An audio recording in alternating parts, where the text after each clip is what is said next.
What we're going to discuss today is optimizing muscular potential over time. The reason that I decided to cover this topic is because lately I've been getting a lot of emails just regarding people interested in gaining muscle but possibly having unrealistic expectation. And that's what I'm going to talk to you guys about today, is setting yourself up for success from the beginning and setting realistic goals that you can attain over time. Thinking that you're going to be able to gain 10, 15, 20 pounds of muscle mass per year just is not realistic in most cases unless you're a newly trained athlete. So thank you guys very much for checking out this video. I hope you enjoy. Alright guys, topics of discussion today, we'll be covering what you're given and what you can control, being realistic with your expectations, like I said previously, training principles to achieve optimal muscular hypertrophy, supplementation, and macronutrients, or what we actually need to be able to build muscle. In regards to body types, or what you're given and what you can control, so these things would be your genetics, right? Now, what we're given and what we can control are things that, that's all we can focus on. We can't worry about, oh, well, I'm this kind of body type, or I'm this kind of body type, or, I have bad calves, or I have bad this and that. We can only work to improve our bodies, okay? We can only work to build muscle on our bodies. We cannot change our genetic code. Your genetics will be your genetics. We can simply just add muscular tissue to that. Now, what I'm going to talk about next are the body types in and of themselves for both males and females. And I'm going to use football analogies so you can kind of more understand where I'm coming from as far as a body type goes. If you aren't familiar with football, you should be able to understand it though. Okay, so ectomorph. So your ectomorph is your classic taller, longer, leaner, pretty high metabolic rate type of person. I would correlate this with being like a wide receiver, okay, on the football field. So you're tall, longer, leaner people who can usually always stay pretty lean throughout the year. Your mesomorphic type of body is going to be someone who is just naturally more muscular than somebody else. I would correlate this with being somebody like a fullback or a linebacker or a running back, strong safety on the football field. And this person is this is the person that no matter what they do, they're going to be strong, they're going to be muscular. Obviously, natural, life-changing occurrences can adjust the way that the physique looks in the general population, but this is just a person who's naturally strong. A endomorph is going to be more of your heavy-set type of person. So I would correlate this with being like an offensive lineman or a defensive lineman in American football. Just more of a heavy set. Okay, now for guys, that's pretty much the way that it would be. For women, I tend to think that women kind of fall within the categories. So because men are naturally typically leaner than women are, I believe that women kind of fall in the middle of these two categories. So in the middle of ecto and meso, and then in the middle of meso and endo, and then towards the bottom of the endomorphic type of body. So understanding what category you fall in is very important. So being able to dictate whether or not you're an ectomorph, a mesomorph, or an endomorph can be helpful. In regards to what amount of muscle is physiologically possible to gain, we have to consider a few things, and that's going to be, one of them mainly is going to be how many branched chain amino acids we can deposit in a day. Now for a natural athlete, there's a cap on this number, but for an unnatural athlete, so somebody using anabolic steroids, this amount of BCAAs that can be deposited is upregulated. So I believe it's probably about another half, another 50% higher than a natural person. So they can just deposit more branched chain amino acids in the same amount of time, which thus leads to building more muscular tissue. So we can only deposit so many branched chain amino acids in a day, which is why I recommend, based on the scientific data that I've seen, eating roughly every 3.5 to 4 hours seems to be ideal for repairing muscular tissues. So what's actually realistic in regards to how much muscle you can gain? Being in my position, I get people all the time who will say, I want to gain 20 pounds of muscle. I've had people before who have told me, I'm 17, 18 years old, and I want to be Mr. Olympia. And, I get pretty fired up about that, because I'm like, man, if this guy thinks he can be Mr. Olympia, he must have some amazing genetics. And most of the time, it's not that way, which is why I really want to, hone in and just target being realistic with your goals and expectations. Hiring a coach can be a fantastic thing from a educational perspective. Set goals that are actually attainable and that aren't just out there floating in the sky somewhere. So what we're going to talk about now is the amount of muscle that can be gained over time throughout your training career. Now, a lot of these stats are going to be based on meta-analysis of studies that have been done probably over the last 20 years. All right, so in newly trained athletes, so people who are weight training 5 to 7 hours per week, there have been gains of 15 to 25 pounds of actual muscular tissue in the initial year. Now, keep in mind that these numbers can vary depending on your genetic build and what you're genetically predispositioned to carry. Okay, so people who are more of a mesomorphic type of body would probably gain more along the side of that 25 to 30 pounds of muscle, whereas a ectomorphic type may only gain 10 to 15 pounds of muscle. So there are ranges that are going to vary depending on which body type you are. In the intermediate phase, and you could usually expect to gain anywhere between 5 to 10 pounds of muscle per year, again depending on your genetic code and most importantly how you're feeding your body. So keep in mind that these numbers are kind of based off of, if you're trying to do everything right, what amount of muscle can you gain.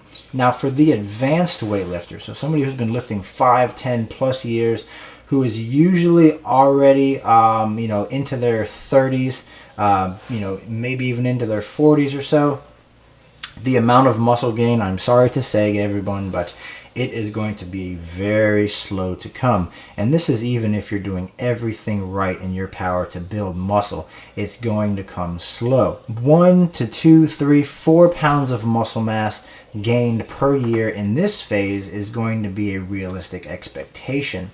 Now, in regards to when you can stop, when you'll stop actually building muscle, I think that's more of a hormonal question. So what we have to consider is that for females, the perimenopausal phase, where the estrogen levels start to decrease, is usually around the 45 to 50-year-old point. So in theory, you could continue to build muscle all the way up, until you're 40, 50 years old.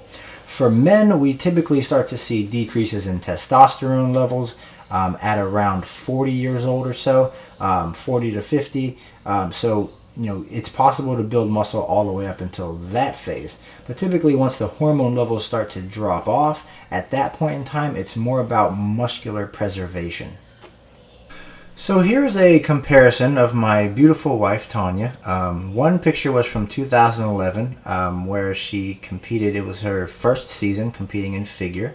And at the leanest body composition she was able to attain was, she weighed in at 115.6 pounds.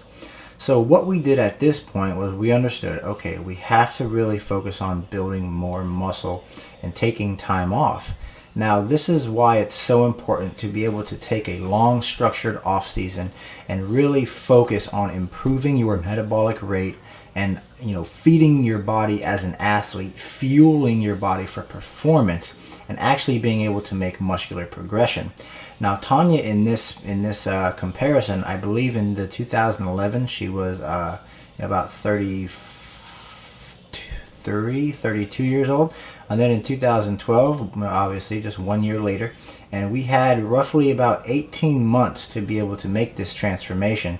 And this transformation, I mean, you can see it. Starting at the top, you can see that her shoulders are much wider. There's more of a delt cap coming off of her shoulders. Her quadriceps are more developed. Just overall more muscular tissue on her body in 2012. Then the weight difference here is 2.4 pounds. And you say, well, she looks better on the right, and that's exactly right. It's because she has more muscle mass. What style of training is best for hypertrophy? Now, I believe it was around 2010, 2011, in the comparison I just showed you guys, that I took Tanya and transferred her training from doing everything once a week into training all body parts twice per week. And this is really when we started to see a lot of muscular progression. As you can see in that previous picture, there was a net gain of 2.4 pounds of stage lean muscle mass in about 18 months. And that is exceptional for someone in their mid-30s. So what are the things that we can control regarding training? That's going to be your frequency, your volume, and just making sure that you're educating yourself consistently, being able to make progress with your weight training, and not just going into the gym with the same plan, doing the same weights over and over and over again. The other thing we have to consider when we're talking about building muscle is going to be muscle protein synthesis duration, and how often do we really need to feed. I recommend to all of my clients that you should eat at least roughly every 4 hours. We really don't want to go too far beyond 4 hours, as that is typically when muscle protein synthesis in the bloodstream does start to decrease. So here you can see a meta-analysis. And you ask, whoa, what's a meta-analysis? Pretty much it is a study that is conducted by gathering the data from a lot of different studies and putting them all into one. Now, if you start at the top here, we have strength increases. So the column on the left is going to be the amount of increase that was made when muscles were trained. Everything was trained once per week, and then the one on the right is where everything was trained twice per week. And you can see the differences. I mean, at the top, the 1 rep max increased by 20% when you trained everything twice, whereas when you're training everything once, it only increased by about 12%. So 8% is a pretty big deal in regards to strength increases. Moving down to the vastus lateralis, for those of you who aren't aware, the vastus lateralis is the lateral muscle on the quadricep. And again, you can see that the gains right here, the gains that came on the vastus lateralis in regards to muscle thickness when everything was trained twice per week is much more substantial. And again, this is based off percent of change, and we're up here around the 30% mark, whereas if you only trained it once, you're down here within like a 5%. We come over here, you can see that cross-sectional area, so essentially the size of the quadricep which was measured, again, far more muscular gain on the right, up around 10 to 11% of increase, versus roughly 2 to maybe 2% change on the left column. So here's a comparison of training everything once per week versus training everything twice per week, and how much more muscle mass you're capable of building. You have to think that when you tear down muscular tissues, okay, you are allowing your body 48 hours to repair those torn down tissues. It doesn't need any more than that. It doesn't matter if you're still sore. The thing is, you have to continuously train the muscles in order for them to respond and to have to recover faster. So therefore, once you're done training a muscle, after 48 hours, you can train that muscle again. And most people who train everything once per week are really missing out on a lot of that window of opportunity to make twice. As you can see in these charts, you can make roughly twice the amount of muscular and strength progression in the same week, versus training everything once. So here's a before and after of one of my clients, Max Johnston. Max came to me and he just wanted to get as lean as he could. We really took time and tried to focus on building muscle first. And as you can tell by these two pictures, there was a big transformation made. What's important to note in these two pictures is that Max was roughly the same weight. So that's very, very impressive. So what I consider that to be is a total body recomposition. We were able to take him from the gentleman on the left into the gentleman on the right simply by making our macronutrient adjustments and adjusting his training programs. So what style of weight training am I using for these kind of transformations? Well, training styles for hypertrophy are pretty simple. So you have your strength training, which is usually used by powerlifters. A lot of people now are really trying to get into more powerlifting based workouts, and I think that's great because they recruit a lot more muscular tissue than the lower weight exercises. So what's in regards for hypertrophy, these are typically used by bodybuilders. These are moderate rep, moderate weight lifts. Now, the hypertrophy rep range does cause more muscular damage than the strength rep range. I will make sure that I say that. So that's why I feel like having both of them together really is what helps to, not leave any stone unturned. And this is the style of programming that I recommend to roughly all of my clients. And this is also the style of programming that I utilize in both of the physique transformations and the upcoming physique transformations that I'm going to show you guys in the next few slides. In regards to endurance, this is used by obviously endurance athletes or people who practice a endurance sport. Now, these types of people are going to be like your cyclists, your rowers, long distance runners, things like that. So you ask, well, which one of these training styles is going to best suit me? And that really is dependent upon what your goal is. If you just want to be really strong, then obviously doing higher weight and lower repetition is going to suit you better. If you want to be jacked and strong, then you're going to want to include both of them. Now, in my opinion, what's best for gaining muscular size and strength is going to be some sort of periodization to where you can track all of your lifts and make sure that you're increasing your weights used over time.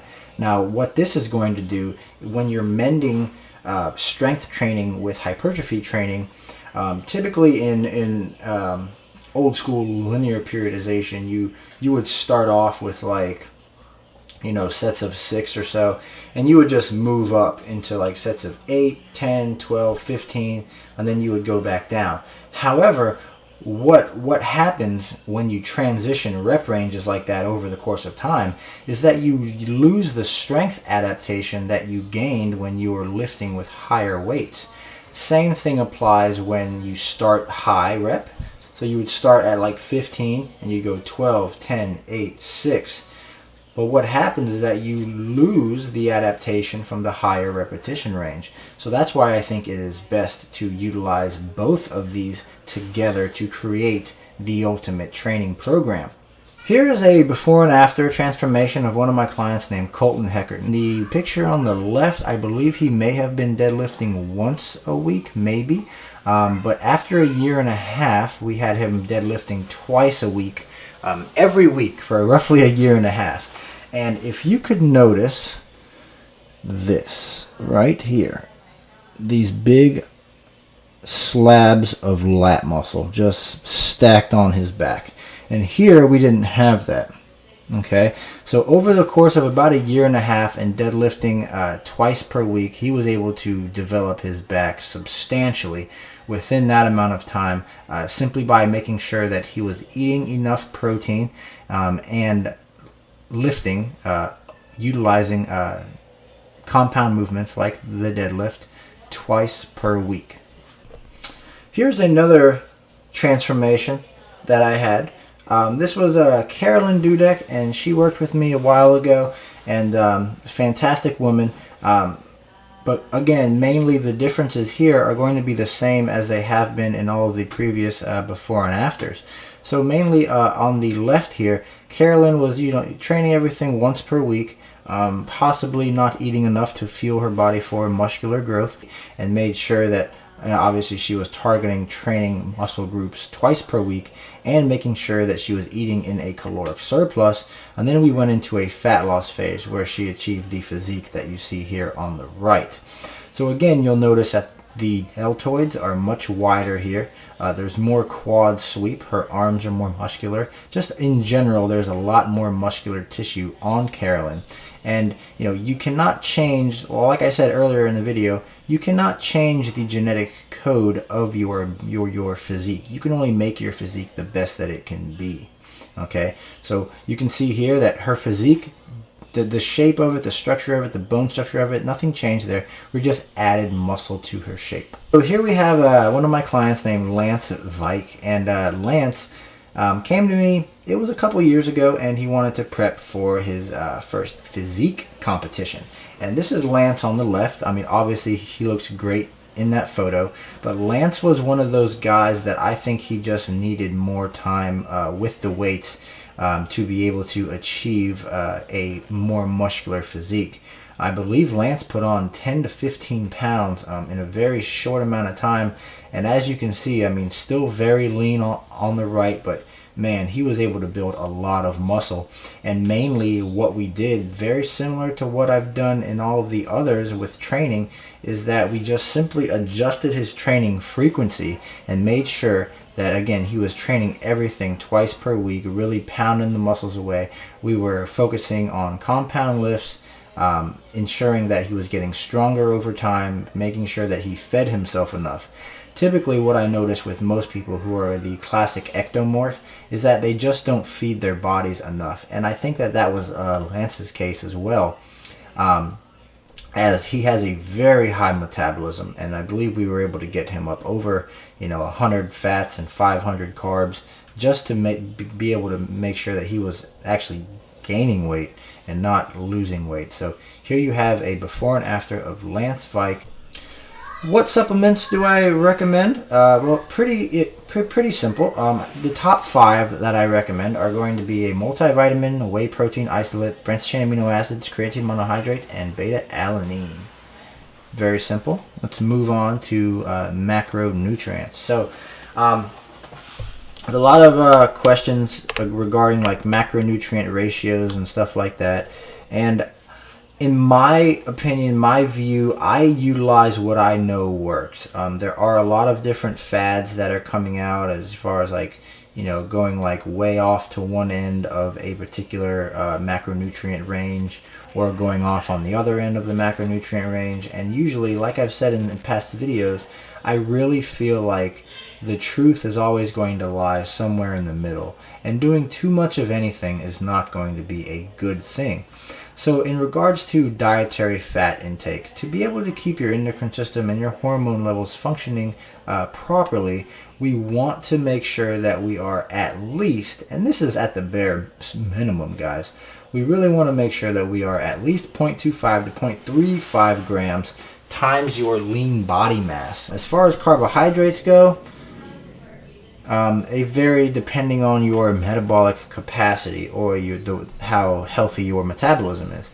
So for most people, I like to try to get carbs up as high as we can and make sure that carbohydrates stay high. The biggest issue that I see with people that want to build muscle is simply that they're not eating enough. So you really have to make sure you're eating enough to build muscle. And chances are, if you think you're eating enough, you're not. Protein. Keeping protein, around a gram per pound of lean body mass is going to be ideal. Keep in mind that it's grams of or pounds of lean body mass, not weight. And this, I've gotten this question a lot because a lot of the people that I work with are trainers and coaches themselves. And people will say, well, Will, I work with a client who's 350 pounds, and I tried to give them 350 grams of protein, and they just couldn't do it. And I said, well, absolutely not. Fiber should be roughly 10 to 15% of carbohydrates. So if you're getting 200 grams of carbs, anywhere between 20 to 30 grams of fiber would probably be okay for you. If you feel like you're constantly feeling bloated and things like that, you could simply try to reduce your fiber by maybe 10 grams, and it will most likely help you out a lot. So in conclusion, I just want to say thank you guys very much for watching this video, and I hope that this helped shed some light and provide some positive feedback or positive data, more reasoning behind what I do and why I do it. And for those of you who may have been questioning, what's actually possible physiologically, I hope that these transformations here really helped provide some of that information. So I'm going to go ahead and cover these transformations one more time, and just to show you guys what's physiologically possible regarding muscular gain. So here we have again my wife Tanya, about 1.5 years change. One of my clients, Max Johnston, about 1.5 years change. Colton Heckard, about 1.5 years change. Carolyn Dudek, about 1.5 years change. And Lance Vicky, again, about 1.5 years change. I hope that this helps. Thank you guys very much for watching this video. I urge you guys to set good goals for yourself, but make sure that they're attainable. Make sure that your expectations are realistic. Thank you guys very much for watching. Have a great day. Bye.